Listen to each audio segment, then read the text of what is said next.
Morning everybody. Now, as you've probably gathered, Al's not here today. He's on holiday abroad. Anyway, the permission that I'm on today, I very rarely come back here. The reason being that during the pandemic, the owner, from the kindness of her heart, allowed anybody to come on. So during the pandemic, this place was awash with metal detectors, and that's why I don't come back very often. Now, I don't know what kind of machines they were using. They may have been using cheap low-end machines, or they may have been using high-end machines. They could have been using the Deus I, the Knox 800, I don't really know. But I thought I'd come back here today, give the Deus II a try on here. I'm going to be using the sensitive FT mode, that's the sensitive full tones. The only difference I'm going to make to the program is I'm going to lower the reactivity from 3 to 1.5, just so it punches a little bit deeper. I mean, I know with the sensitive FT program you get a lot of spits and coughs and what have you. You've just got to listen carefully and try and pick out the decent targets. Now, you probably will hear some spits and farts because overhead there are some seriously big power cables. I may change the frequency, I don't know, we'll just see how we get on. Right, well those are the scores on the doors, my friends, so let's see if we can find anything that all the other detectors have missed. Catch you later. Right then, well this is the first find of the day using the sensitive FT program. It was a bit scratchy, but in between the scratchiness it was a halfway decent signal, probably because the coin was on its edge. It's down there, and to be honest with you, I think it's just a scabby old coin. There's nothing to look at.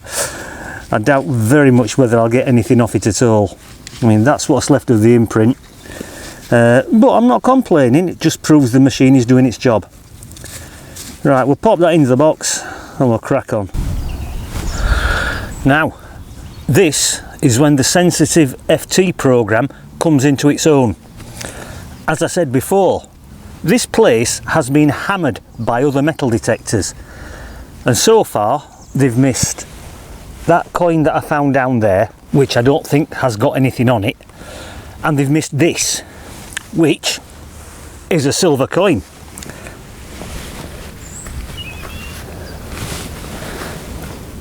I don't know whether it's I don't think it's a sixpence. It looks more like one of those silver threepenny bit things. I'm not sure. I haven't touched it yet. I'll bring you a bit closer and we'll have a look together. Right, let's have a look at this little gem. Hold on a minute, let's get gloves off. Well, I think I can see Victoria, and on the other side it's not a silver threepenny bit because there's no big 3 on the back. I think it says 4 pence. I'll have to get my eyes tested again. If it does say 4 pence, it's a Victorian groat, and if it is, I'm as happy as Larry because I have never found one of those before, ever. What a cracking little find. I can't see the date properly. Anyway, I'm not bothered. What a wonderful find. Right, into the boxy thing with that little beauty, and we'll crack on. Oh, I'm loving this.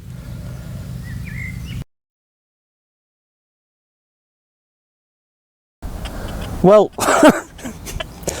you certainly wouldn't need to be using the sensitive FT program to find this, because it nearly blew my ears off.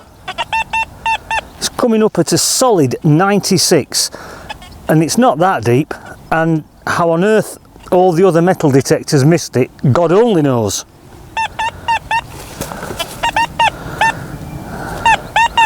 Solid 96. Right, let's give it a dig and see what they've missed.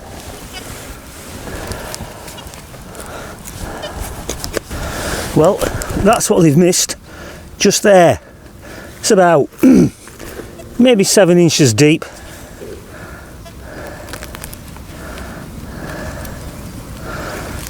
And if I'm not mistaken, that looks very much like a cartwheel penny.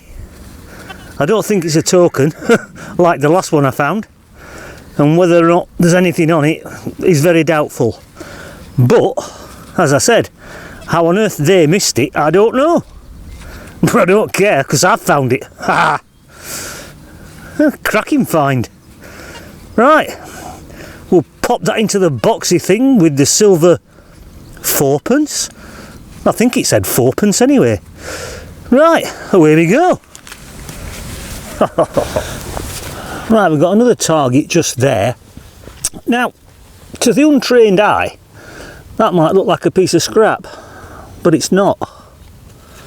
That is a dagger chap. It would have fitted on to the bottom of the dagger sheath to protect it, made of some sort of copper alloy, but that's definitely what it is, a dagger chap. I know it's not much to look at, but I think it's quite exciting. Right, we'll pop it away and crack on. Right, we've got another target down here. It's only about 4 or 5 inches deep, and it's just there, my friends. You can just see it in the side wall. I think it's lead, but what it is, I don't know. Well, it's round, and I think it's got a hole in the middle of it, so I don't really know. It could be something. I haven't got a clue what it is, but I don't care, because it's another interesting find, whatever it is. I can't actually see anything on it. Maybe there isn't anything on it, I don't know. Yeah, we'll clean it up later and have a better look. Right, we'll pop it away and crack on a bit longer. Right then, we've got another relatively shallow one down here. It's about 5 inches deep, and it's in the spoil just there. I don't think it's anything worth looking at. Well, certainly not worth walking over to the camera for anyway. It looks like what's left of a jeton. Absolutely wafer thin. Can't see anything on it whatsoever. I'm just assuming that it's a jeton, or possibly some sort of farming token. But I'm not bothered. It's another nice little find for the box. So we'll pop that away and crack on. I'm just watching these horses because they're a bit curious. And that's putting it mildly. See you in a bit. Well, this is going to be a fairly short video because this horse will not leave me alone. Everywhere I go, it follows me. As soon as I dig a hole, it's behind me, treading on my bag, pulling everything apart. I mean, as lovely as it is, I can't get anything done, can I? I know, mister. I know you're having a great time, but I'm trying to make a video here. Yes, I know, if you could just leave me alone for half an hour, I would be really grateful. But you're not going to, are you? Right, I've got at least 2 targets I want to dig, but I can't because he won't let me. Yeah, I know we're having a great time, aren't we? Right, I'll catch you later, everybody. Right, well, I'm calling it a day. The horses, well, that one in particular, is doing my head in. It's been like it from start to finish. It just will not leave me alone. And I've really been struggling to dig targets.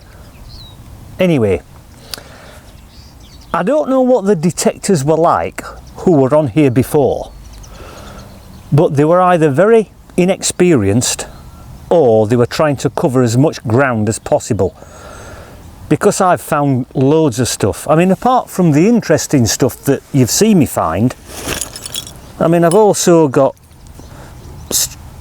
strange little copper caps, really nice old pewter cutlery, a button down there, something else there, bit of lead, Another piece of pewter cutlery. I think they've got some writing on them as well, so I'll clean them up and see if I can get some sort of date. But they do look very old, probably 1700s, something like that. But yeah, quite impressed with the sensitive FT program, with the little tweak that I gave it. It takes some getting used to because of all the chatter and the noise it makes. You've really got to listen carefully and decide what's worth digging and what's not worth digging. That's if the bloody horse will let you. Anyway, thanks for joining me. I've really enjoyed it today. The weather's been absolutely beautiful. The next time you see me, I presume Alan will be with me. And I'll see you all the next time round, my friends. Bye for now.